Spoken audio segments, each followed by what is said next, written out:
നജസ് തറയിലായാൽ ശുദ്ധിയാക്കുന്നിടത്ത് എൻ്റെ പ്രിയപ്പെട്ട സഹോദരിമാർ പ്രത്യേകം ശ്രദ്ധിക്കണം.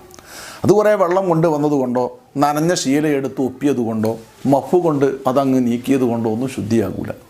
നേരെ മറിച്ച് ഒരു ഉണങ്ങിയ പേപ്പർ, ടിഷ്യൂ പേപ്പറോ മറ്റോ അല്ലെങ്കിൽ ഉണങ്ങിയ ശീലയോ എടുത്തുകൊണ്ട് ആദ്യം ആ നജസ് ശരിക്കും അങ്ങ് ഒപ്പിക്കളയുക.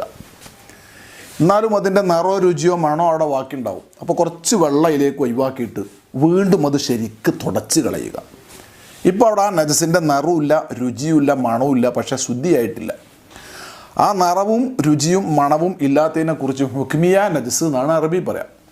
അതിൻ്റെ ശേഷം ഒരല്പ വെള്ളം, ഒരു ഗ്ലാസ്, അര ഗ്ലാസ് വെള്ളം മതി, ശുദ്ധമായ വെള്ളം ആ നജസാകുന്ന സ്ഥലത്ത് ഒന്നിങ്ങനെ ഒഴിക്കലോടുകൂടെ അത് ശുദ്ധിയായി.